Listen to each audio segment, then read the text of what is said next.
Silence swallowed the restaurant. The black and white checkered floor, the hum of dying fluorescent lights, the smell of garlic and rosemary hanging thick in the air, and one woman in a maid's uniform that hung loose on her shoulders like borrowed skin went absolutely still.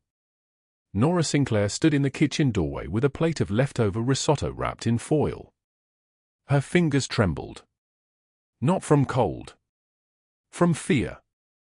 Victoria Ashford's heels clicked across the tile. Click. Click. Click. Each step a countdown. The restaurant manager was 53 years old, with blonde hair pulled so tight it stretched the skin at her temples. She wore a silk blouse the color of blood and diamonds that cost more than Nora had earned in 6 months.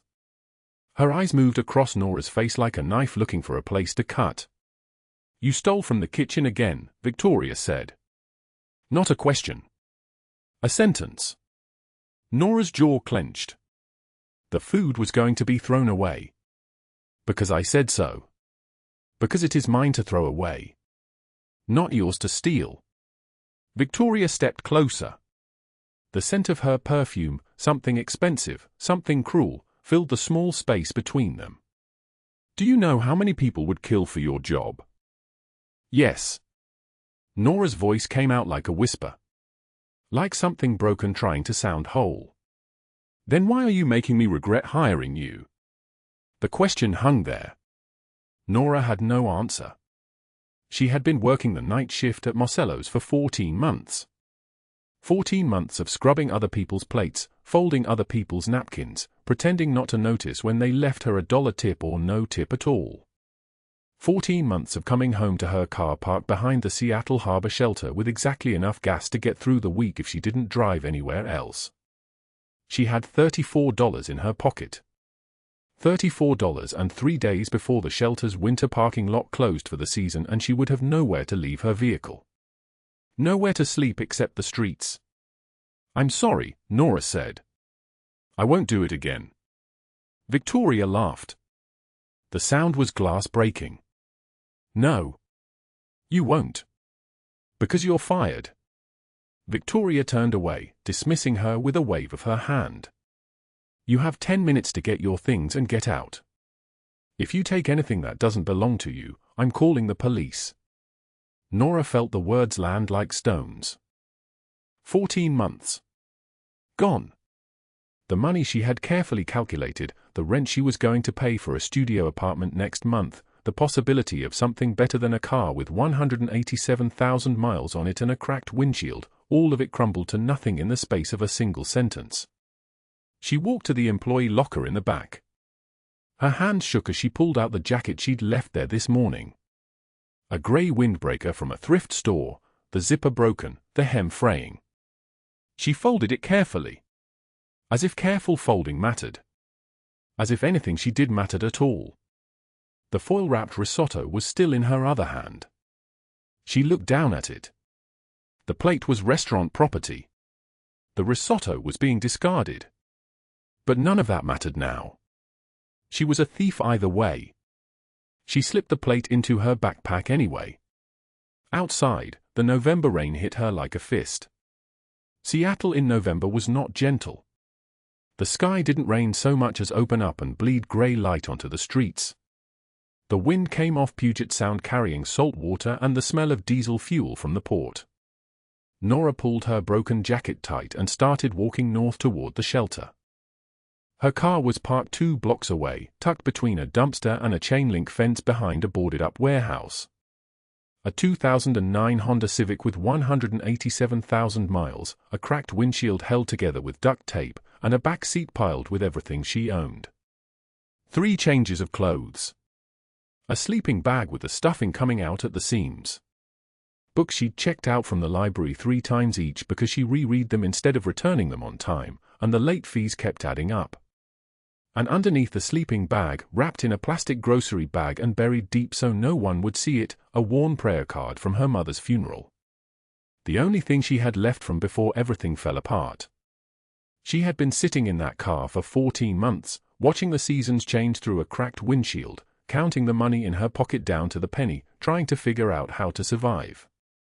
But what Nora did not know was that 3 blocks away, in the basement of an underground poker room called the Anchor, a man was about to learn that his daughter, the child he had buried in his heart 3 years ago, the daughter he believed dead, was still alive. The basement of the Anchor smelled like cigar smoke and money and old regret.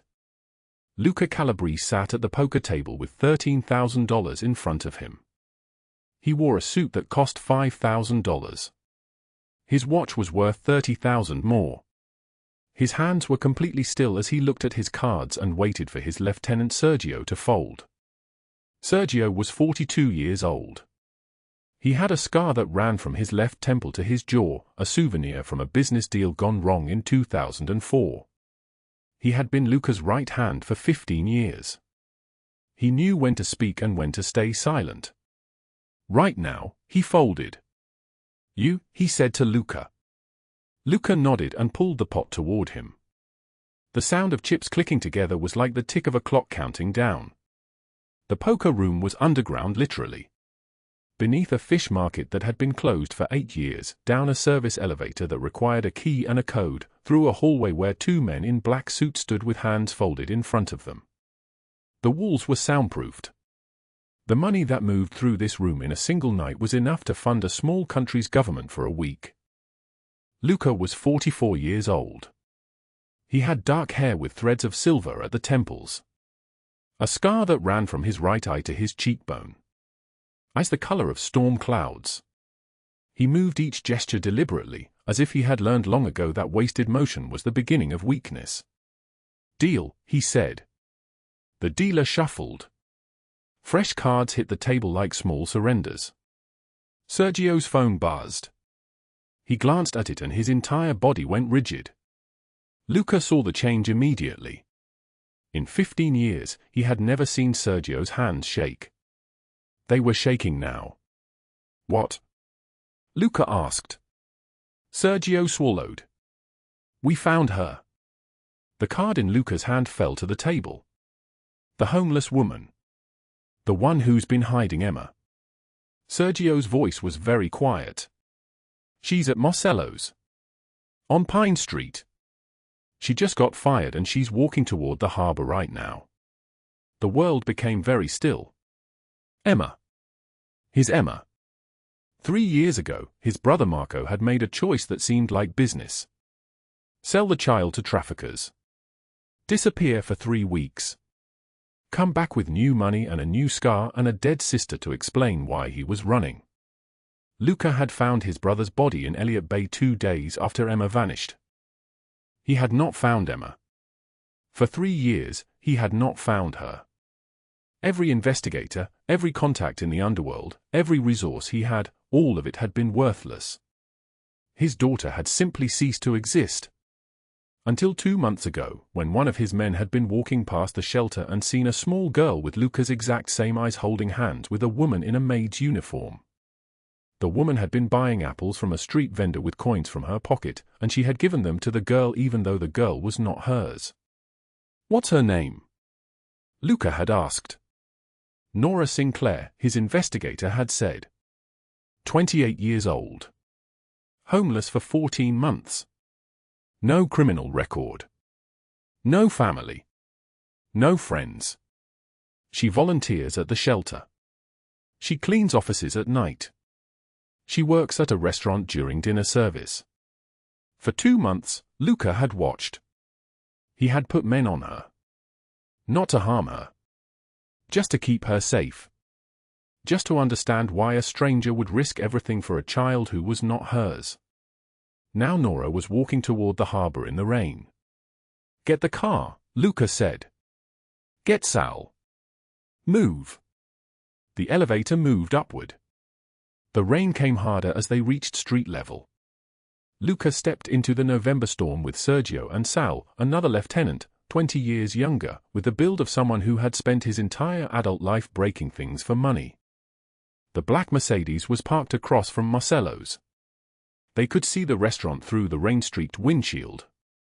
Could see Victoria Ashford standing in the doorway with her arms crossed, her expression satisfied, her heels clicking against the tile as she watched the street where Nora had been standing seconds before. "There," Sal said. The homeless woman was half a block away, walking fast, her head down, her shoulders curved inward like she was trying to make herself invisible. But the rain was coming harder. The wind shifted.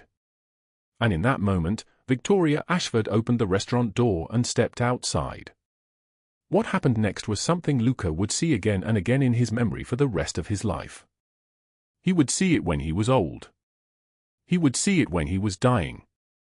Victoria's hand came out and caught Nora by the shoulder. Nora turned. Her face came up. And in that second, Victoria Ashford did something that rewrote everything. She shoved. Nora flew backward like she weighed nothing. Like she was garbage being thrown away. Like she was trash and trash belonged in the gutter. She hit the wet pavement hard. The backpack flew from her hands and skidded across the street. Victoria's laugh cut through the rain like a blade. "You're nothing but trash," Victoria screamed. "And trash belongs in the street." Then the restaurant door slammed. The lock clicked. Victoria's silhouette disappeared behind the rain-streaked glass. Inside the Mercedes, Luca Calabrese went very still. Sergio waited. In 15 years, he had learned to wait. He had learned that the worst storms came after the longest silences. "Call him," Luca said. His voice was so quiet it barely disturbed the air. "Tell him to take her to the penthouse. Tell him Emma is safe now." Then Luca opened the car door and stepped into the November rain. If you are still with us, thank you. If this story has touched your heart, please like this video. Please share it. Please subscribe so you don't miss what happens next. Before we continue into the beginning of Nora's story, into the 3 days before everything changed, please tell us in the comments, what would you have done if you had witnessed what Victoria just did?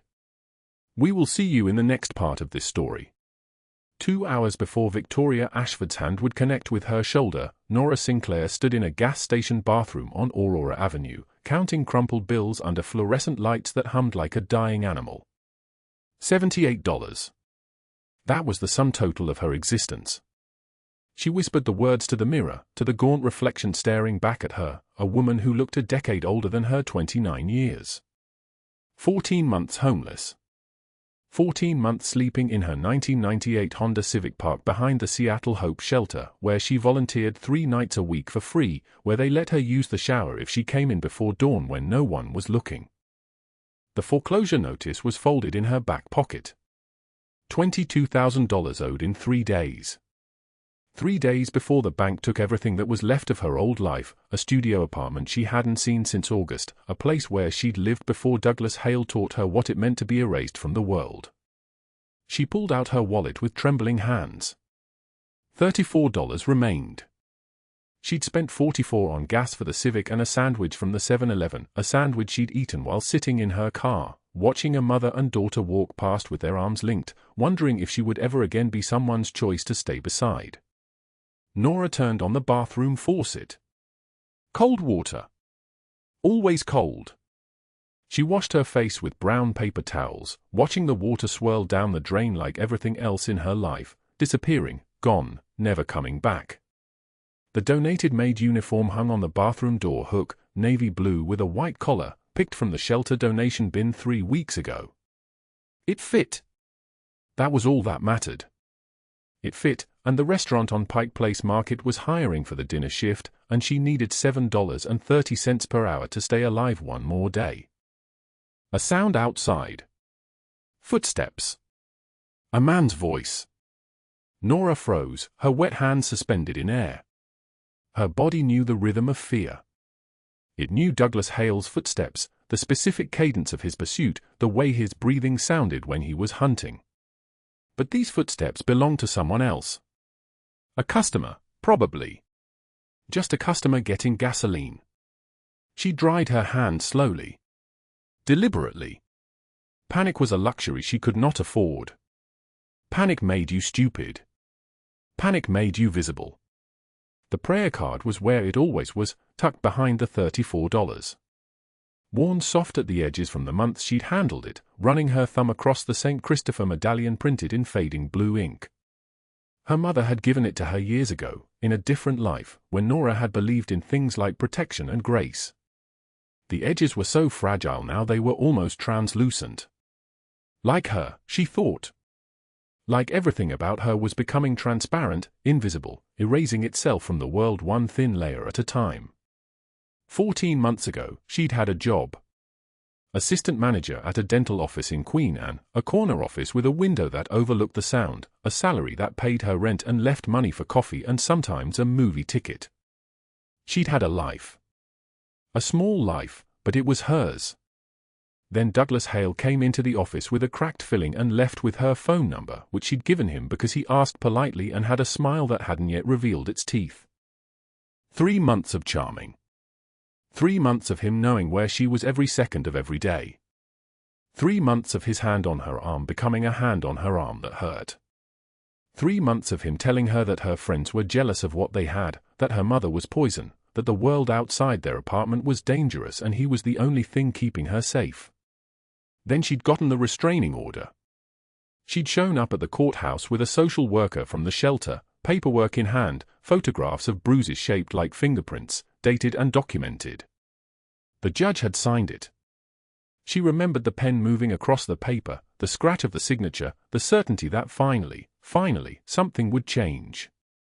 But Douglas Hale had friends in the Seattle Police Department. Douglas Hale had convinced them that the restraining order was a misunderstanding between lovers, that she was unstable, that she was making it all up for attention. By the time his first violation arrived, him standing outside her apartment building at 3 in the morning, the police had already decided he was the victim. By the time she'd lost her job at the dental office, fired for causing a disturbance when he'd shown up to pick her up for lunch she'd specifically told him not to come, she was already becoming invisible. She'd tried 3 other jobs after that.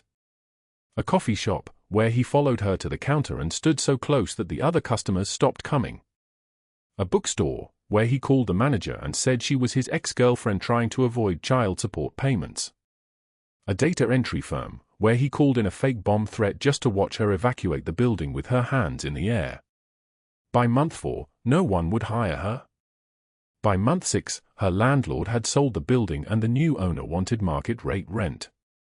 By month 8, she was sleeping in her car, and by month 14, the bank had sent the first notice. $22,000 in back rent and property tax on a place she wasn't allowed to go, a place where Douglas Hale sat parked outside like he was waiting for her to come home so he could finally finish what he'd started. Nora put the prayer card back in her wallet and zipped the pocket twice, like the double zip would somehow make it permanent, make it safe, make it real. The backpack was everything. A change of clothes. A toothbrush. A library card with her picture on it from before, when she'd believed in documentation and permanence. A photo of her mother, taken before the cancer, before the hospice, before Nora had understood that the people you love can disappear while still breathing. The backpack weighed nothing. It held nothing. It was the entire inventory of her life. She put it on and looked at the mirror one more time. The woman staring back had wet hair and dark circles under her eyes. She had cuts on her knuckles from washing dishes by hand in a shelter kitchen sink, from scrubbing with steel wool until her skin broke because the shelter had no protective gloves left. She had a scar on her left temple where Douglas had thrown a coffee mug, and she'd told the hospital she'd fallen. She had the kind of face that people looked through, the kind of face that disappeared in crowds. But something else was there too. Something that had appeared in the last 2 months, something that had come with Emma. At the shelter, in the arts and crafts room on Tuesday nights, there was a little girl who wouldn't speak to anyone. Emma, age 8, with bruises on her upper arms shaped like hands, with eyes that had seen things that shouldn't be seen by anyone that small. She'd arrived 2 months ago with a social worker, no documents, no name, no history. Abandoned, probably. Trafficked, possibly. Damaged, definitely. Nora had been folding towels when Emma walked past. The girl had stopped. Had looked at her. And something in the way Nora looked back, something that said, I know what it's like to be afraid, I know what it's like to be invisible, I know what it's like to believe no one is coming to save you, had made Emma sit down next to her. They hadn't spoken. Not that first day. Emma had just sat there, breathing, while Nora folded towels and pretended she wasn't aware of every single detail of the child beside her. The way Emma's hand shook when she tried to hold a towel. The way she flinched when the dryer buzzed. The way she seemed to be made of glass that would shatter if anyone touched her too fast. By the second week, Emma was eating dinner next to her. By the third week, she was sleeping on the cot beside Nora's in the volunteer room when Nora stayed overnight. By the fourth week, Emma had whispered her first word since arriving. Not a sentence. Not even a full word. Just a syllable. Mama, so quiet it was almost imaginary. Nora's hands had stilled.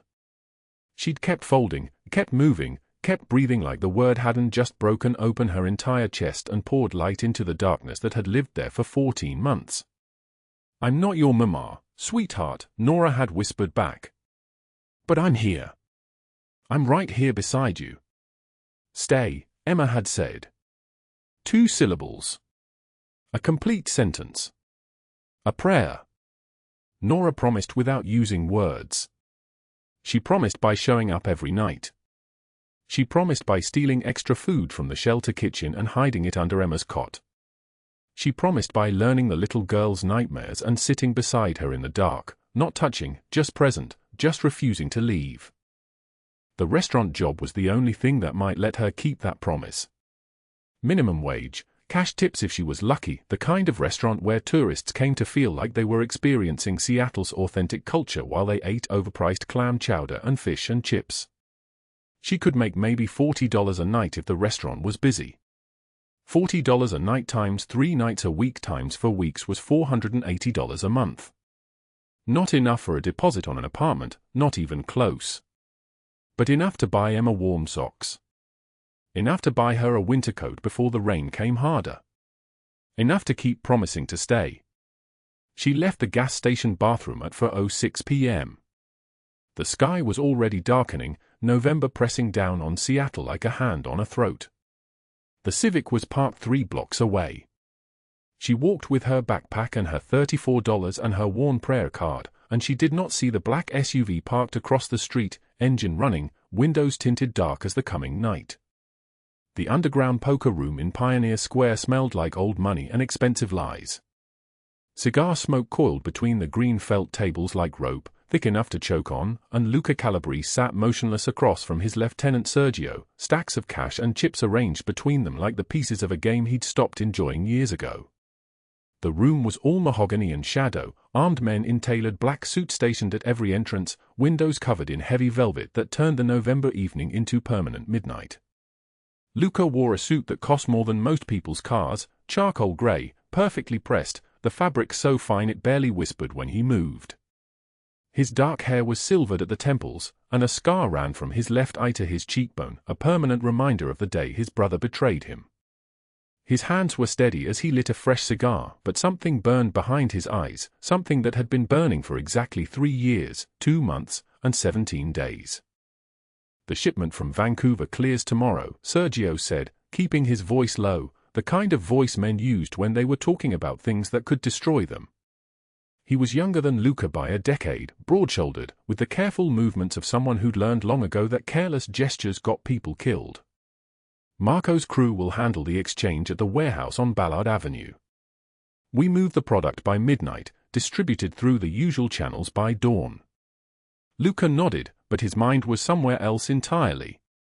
It had been wandering in the same dark place for 3 years, ever since the morning his world had shattered like a dropped mirror. His daughter Emma had been 5 years old then, small enough to fit in his arms, with her mother's dark eyes and his own stubborn chin. His wife Elena had been making breakfast. Eggs. He remembered that specific detail with the clarity of a knife cut, eggs in a pan, butter browning, the smell of coffee. His brother Dante had owed money to the Volkov family, gambling debts that had spiraled into numbers that couldn't be repaid with anything but blood. Dante had made a choice. He'd sold information about Luca's schedule, about the safe house, about Emma's location. He'd done it for $40,000 and a chance to disappear before the debt collectors found him. The attack had come at dawn. Luca's phone buzzed on the table. He ignored it. Ignored the second buzz. The third. Sergio watched his boss's jaw tighten but said nothing. In 15 years of working for Luca Calabrese, Sergio had learned that silence was sometimes the only safe response. The fourth buzz came with urgency. Luca picked up the phone, and whatever was on that screen changed the angle of his entire body. He sat straighter. His hand clenched into a fist so tight his knuckles went white. "What?" Sergio asked, though the look on Luca's face told him it was something seismic. Luca stood. The poker chips scattered across the table like they were made of nothing. "Find Marco. Tell him to hold the shipment. Nothing moves until I say it moves." He was already moving toward the door, each step controlled but moving with purpose now, like a predator that had finally caught a scent. "Get Sal. Get the car. Now." "Boss, what happened?" Sergio was on his feet too, following. "They found her," Luca said, and his voice was like thunder rolling across still water. "Emma. She's alive."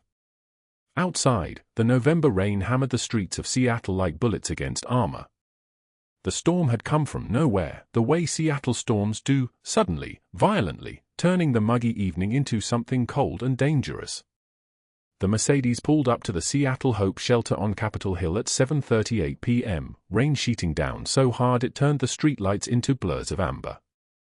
Luca, Sergio, and Sal moved through the building like ghosts, 3 men in expensive suits dripping water onto the worn linoleum floors, their presence making the shelter staff freeze in place. This was not a place that saw men like this. This was a place where people came because nowhere else would have them. Emma was in a small room on the 2nd floor, drawing with crayons at a plastic table, her tongue poked out in concentration.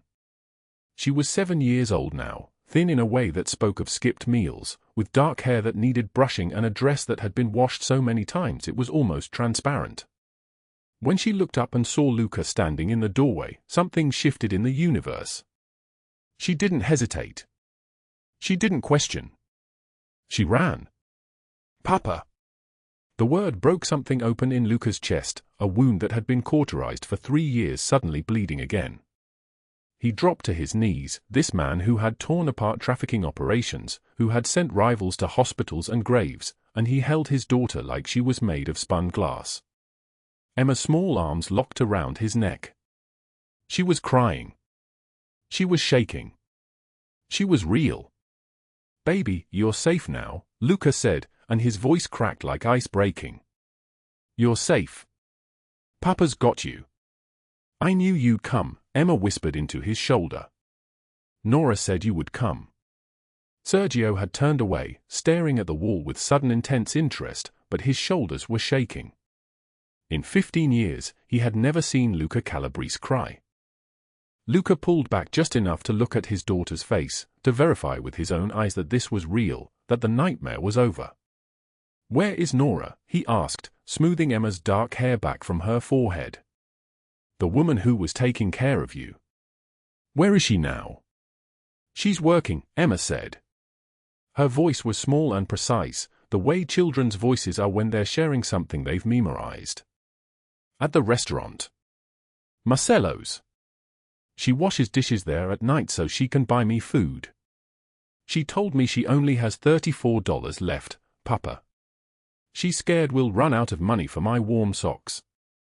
Something cold and dangerous stirred in Luca's chest. A woman had done what no one else in the city could do. She had found his daughter. She had kept her alive through a Seattle winter. She had protected her with $34 and the kind of love that asked for nothing in return. Luca looked at Sergio. One look. That was all it took. "Get her," Luca said. "Bring her here. Safely." What Luca didn't know was that danger was already in motion, already closing in from multiple directions like a trap being sprung. Douglas Hale had been watching the shelter for weeks, waiting for his opportunity, his obsession with Nora Sinclair the kind that burned hot and sick.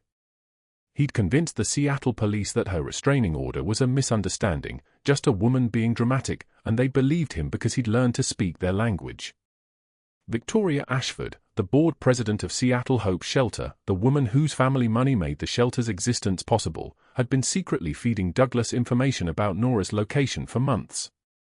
Victoria had her reasons. Nora had challenged her authority, had questioned whether donations were being properly used, had made herself a problem in the most quiet and persistent way. When Victoria saw the men in black suits arrive at the shelter, when she realized that Nora had somehow attached herself to power, she'd made a decision. She'd called Douglas. She'd given him an address. Marcello's Italian Bistro sat 3 blocks away, a restaurant with white tablecloths and a wine list that cost more than most people's monthly rent. The kind of place where wealthy tourists came to feel authentic while they ate overpriced seafood.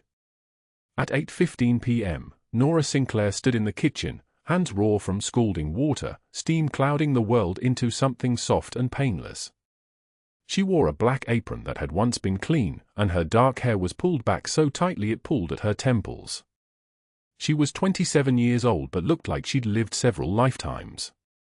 Her eyes had seen too much loss, her hands had done too much work, her body carried the weight of 14 months of survival in every single muscle. The only thing that kept her moving was Emma. She'd hidden the little girl's existence from everyone except the shelter director, terrified that whoever had hurt her would come back. So Nora worked this job, this terrible job where the head chef yelled in Italian and the other kitchen staff treated her like she was invisible. She worked because $40 a night times 3 nights a week times 4 weeks meant she could buy Emma warm socks before the rain came harder. It meant she could keep her promise to stay. The kitchen door swung open. Victoria Ashford entered like she owned the place, which she essentially did. Her family had invested in Marcello's 5 years ago. She was 58 years old, dressed in a Chanel suit that cost more than everything Nora had ever owned, her blonde hair cut in the kind of style that required a maintenance schedule. Her face was beautiful in the way that money and good skincare could make beautiful, but her eyes were empty. She'd spent so long looking down at people that she'd forgotten how to see them. "You," Victoria said, and her voice dripped venom like a snake's fang. "I know what you've been doing.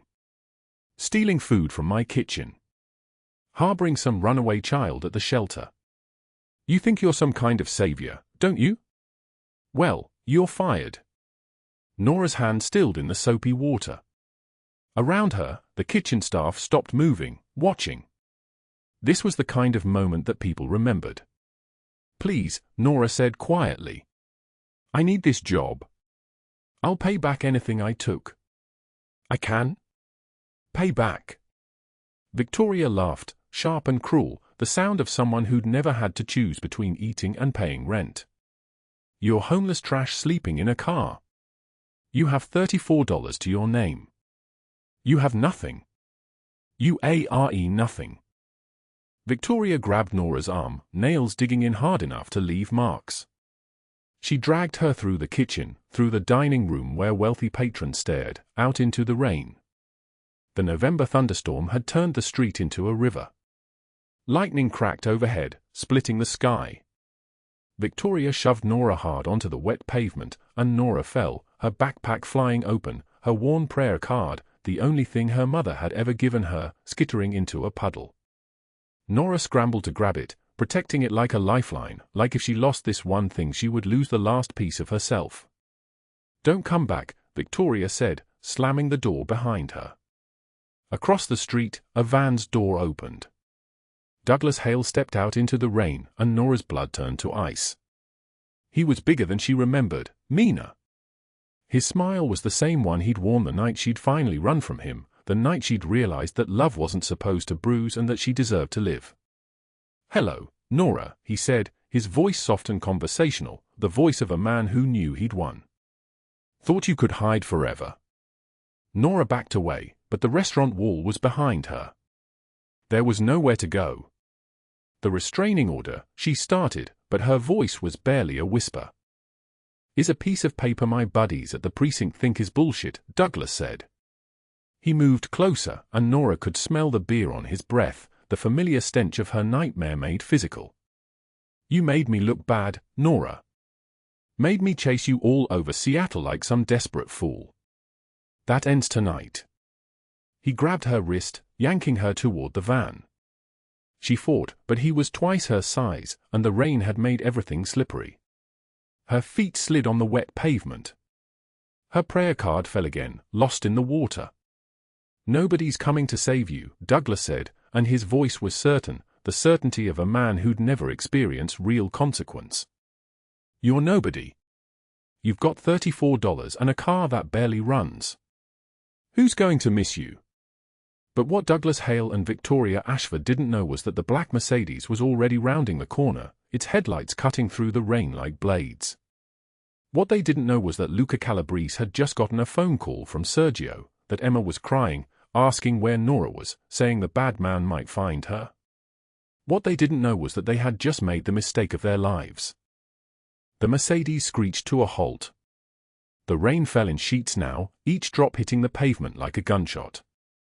Nora's entire body trembled against the cold brick wall, her soaked clothes clinging to skin that had forgotten what warmth felt like. She could not stop shaking.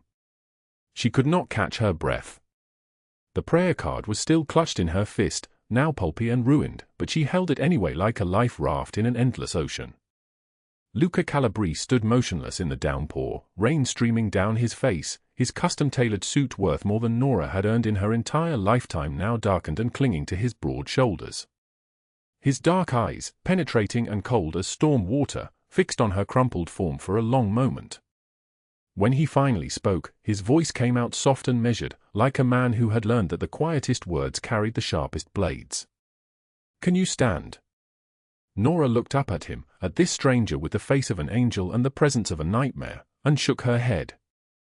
Her legs would not obey. Her mind was still running, still fighting, still convinced that Douglas would return, that this was some cruel trick, that safety was not real and never had been. Luca knelt beside her, making himself smaller, less of a threat. This gesture, a man of his power lowering himself to her level, registered in Nora's chest like a physical blow. Sergio watched from 10 feet away, hand resting on his waistband, and the shock on his lieutenant's face was unmistakable. In 18 years of working for Luca Calabrese, Sergio had never once seen him kneel for anyone. "Emma is safe," Luca said, his voice steady and solid like an oath. "She is dry and warm in my penthouse. She is drinking hot chocolate and asking about you. She will not stop asking until you come." He paused, letting the word settle. "She has been calling for you for 2 hours. Crying. I brought her to my car, and she became calm only when I promised that I would find you." Nora's breath hitched. Tears spilled down her cheeks, mixing with the rain until she could not tell where one ended and the other began. "She's really okay? She's really. Because of you," Luca said. "Every breath she takes, every word she speaks, every smile on her face exists because you chose to save her when you had nothing left to save yourself with."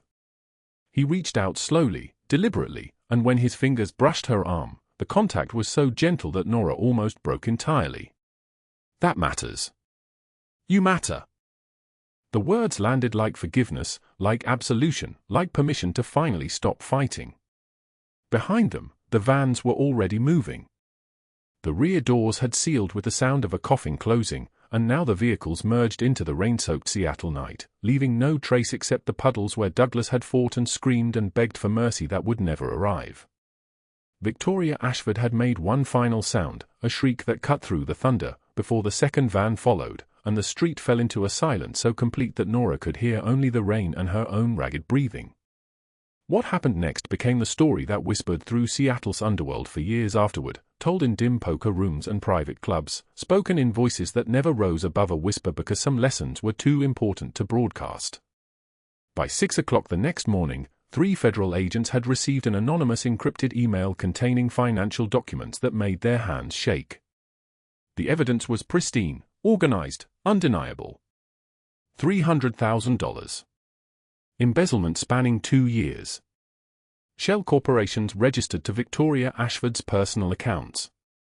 Signatures on every transfer. By 8 o'clock, the FBI had opened an official investigation. By noon, Victoria Ashford's lawyer was screaming into a phone about coercion and entrapment and violations of due process, but the documents were real and nobody, absolutely nobody, could prove they weren't obtained legitimately.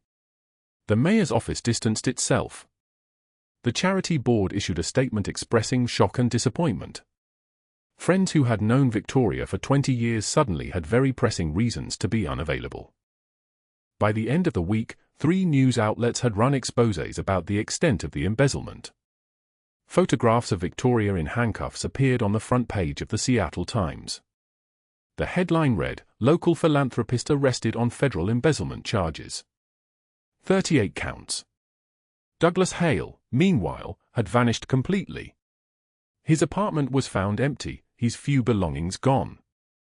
His truck sat in the police lot with no leads and no witnesses. The restraining order he'd spent months manipulating the police into dismissing became suddenly, bitterly relevant to a woman he would never touch again because Luca Calabrese had made a single phone call to a single person, and that was all it took to erase someone from the world. Luca helped Nora stand, one arm steady beneath her elbow. She weighed almost nothing, fragile as a bird made of broken glass and desperate hope. He kept her upright, kept her moving toward the Mercedes that waited with its engine idling, its interior warm and dry and smelling of leather and expensive cologne. Sergio held the door open, and Nora collapsed into the back seat, her body finally accepting that it was safe to stop fighting. The drive to the penthouse took 17 minutes. During those 17 minutes, Nora's entire understanding of her life reorganized itself like a kaleidoscope, turning to reveal an entirely different pattern. She watched the Seattle skyline pass the window, rain-blurred and glittering, and tried to comprehend how she had gone from counting $34 in a gas station bathroom at dawn to riding in a black Mercedes with a man whose name made federal agents nervous. The building rose into the night sky like a monument to wealth and power, all clean lines and dark glass that reflected the storm. The parking garage descended into climate-controlled silence. An elevator climbed 40 stories in near-total quiet, the only sound the subtle hum of machinery and Nora's own shallow breathing. When the doors opened on the top floor, Emma was there. The 8-year-old girl stood in the doorway of an apartment that looked like something from a magazine about people who had never struggled, never counted pennies, never wondered how they would eat tomorrow. Emma's dark hair was dry now, brushed smooth. She wore a purple sweater that probably cost more than all of Nora's belongings combined. Her eyes were red from crying. She took one step toward Nora, then another, then broke into a run that would have been graceful if it hadn't been fueled by desperation and fear finally released. "Vivi! Vivi, you came! I thought, the bad man, I thought you wouldn't come." Nora caught her, fell to her knees, and held this child like she was the only real thing in a world of ghosts and mirages. Emma's small arms locked around her neck. She was crying, saying words that didn't quite form, just releasing 14 months of fear in a torrent that Nora understood without needing them to be coherent. "I'm here," Nora whispered into Emma's hair. "I'm here. I'm not leaving." Behind them, Luca watched this reunion with an expression that Sergio could not quite read. It was something between grief and joy, between the man he was and the man he'd buried years ago when his brother had sold Emma to traffickers, when Luca had learned that family could betray you in ways that seemed impossible to survive. But watching Nora hold his daughter, holding her like Emma was the most precious thing in the universe, holding her like she would never let go, something in Luca's chest that had been frozen for 3 years began, tentatively, to thaw. "Come," he said quietly. His voice carried over the storm sounds that rattled the penthouse windows, that made the rain sound like it was trying to break through the glass. "We have much to discuss." But what Nora did not know, what she could not possibly comprehend in that moment of holding Emma, was that her life had fundamentally transformed. The $40,000 surgery she'd been saving for, the one to remove the scar tissue from her injuries, was already approved at the hospital under a blank check that Luca had authorized. The $22,000 foreclosure notice in her pocket would be paid before dawn broke. The car she'd been sleeping in would be replaced with a penthouse suite overlooking Puget Sound, where she would have her own balcony and her own space and her own future that didn't involve counting pennies or rationing food or wondering if today was the day she finally gave up. The $34 in her pocket would remain there, untouched, because Luca had learned something that night that superseded everything his empire had taught him. Sometimes the most valuable thing in the world was not money or power or the fear in other people's eyes. Sometimes it was a single woman with nothing to her name, holding his daughter like she was made of starlight, whispering promises that she would never leave. Sometimes it was love in its most raw, most desperate form. 1 year later, the Seattle skyline stretched behind Nora Sinclair like a promise kept. She stood on the balcony of a penthouse overlooking Puget Sound, her fingers wrapped around a ceramic mug still warm from the coffee inside, the morning light catching the silver bracelet on her wrist, a gift from Emma, twisted from paper clips and string when Emma was 7 years old and still learning that love could be spelled in 1,000 different languages. She wore professional clothes now. A charcoal blazer that fit her shoulders perfectly. Tailored slacks in deep blue. Her hair, once tangled and matted from sleeping in a car, fell in waves past her shoulders, and she'd learned to wear makeup not to hide but to feel like herself. The woman looking back from mirrors had become someone she almost recognized. The Shelter Foundation operated from 3 locations across Seattle. 472 people had passed through their doors in the past year alone. 118 had found permanent housing. 63 had completed job training programs. Nora directed it all, reviewed budgets, met with donors, sat across tables from city officials who once would have looked through her like she was made of glass. The prayer card lived in her pocket, laminated now and pristine, the edges worn smooth from 365 days of her touching it when the weight of the work threatened to collapse her chest. Footsteps sounded on the marble inside the penthouse. Measured. Unhurried. She didn't turn, but her breath caught anyway. Luca Calabrese moved through the glass doors onto the balcony with the same careful deliberation he brought to everything, each movement controlled, each gesture precise, like a man who'd learned long ago that carelessness could cost lives. He wore a charcoal suit tailored to perfection, a white dress shirt open at the collar, and around his wrist the same silver watch that had caught the light the night they met. His dark eyes held storm-gray depths that seemed to shift in different light. A thin scar ran from his left eye to his cheekbone, a permanent map of violence survived. A year of rebuilding something neither had expected had taught them both languages that went beyond words. Emma is asking if you'll braid her hair before school, Luca said. His voice carried the rumble of distant thunder, careful and measured. She trusts only you with the purple ribbon. Nora turned to face him fully. A year ago, this man had commanded fear the way other men commanded rooms. His empire stretched through Seattle's underworld like a disease, black SUVs arriving at 3 a.m., men in suits who spoke in whispers, decisions made in shadow that determined which businesses survived and which disappeared into nothing. But something had fractured that night in the storm. Something fundamental had shifted when he'd learned that a homeless woman with $34 had protected his daughter like Emma was made of starlight. Of course, Nora said. Tell her I'll come get her in 15 minutes. Luca nodded, but he didn't leave. The morning wind whipped his dark hair across his forehead. He looked out at the sound stretching below them, at the ferries cutting white lines through the water, at the city that had tried to destroy her and failed. I need to tell you something, he said finally. His jaw tightened. I have needed to tell you this since the moment I found you bleeding on the pavement with Douglas Hale's fingerprint still marking your throat. Nora's hand moved to her neck instinctively, though the bruises had faded months ago. The scar underneath them remained, a shadow mark only she and Luca could see. The night Emma was taken, Luca continued slowly, I made a choice that cost me everything I believed I was. I gave up mercy. I gave up gentleness. My own brother sold my daughter to traffickers, and that betrayal taught me that family was a lie. That trust was a weapon people used to destroy you. So I became something else. Something harder. Something that could not be broken because breaking required feeling, and I had burned feeling out of myself. Nora waited. She'd learned patience from sleeping in her car, from counting pennies, from watching other people's lives move forward while hers froze in place.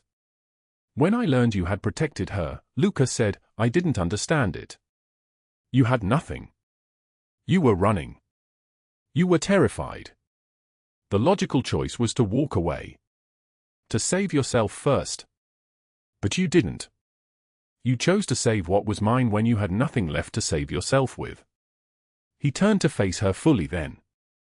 His eyes carried 3 years of accumulated ice, and the ice was melting. I have spent every day since learning how to be worthy of that choice. The wind picked up. It carried the salt smell of the sound, the distant sound of a ferry horn, the echo of the city waking below them. You already are, Nora whispered. He reached for her hand, carefully, like she might vanish, and when his fingers closed around hers, she felt the tremor there. The man who commanded empires was trembling. They stood together as the summer morning deepened around them, two people who'd been broken separately and had chosen to heal together. Behind the glass doors, Emma laughed at something on television, safe and loved and whole. The child who'd been trafficked, sold, lost, she was home. She was theirs. She was loved. I'm not asking you to forget who I am, Luca said quietly. I'm asking if you'll let me keep learning how to be better. With you. With Emma. With whatever comes next. Nora looked at their joined hands, her hands, which had once been calloused and desperate, now manicured and confident. His hands, which had ordered violence and built empires, now gentle enough to braid a child's hair. They were both different people than the ones who'd met in a storm. Different and better and real in ways they'd never been before. Yes, she said. The morning stretched ahead of them, golden and warm, so different from that night of thunder and rain and desperation. The penthouse stretched behind them, filled with the sound of Emma's laughter, and neither of them had to count dollars anymore.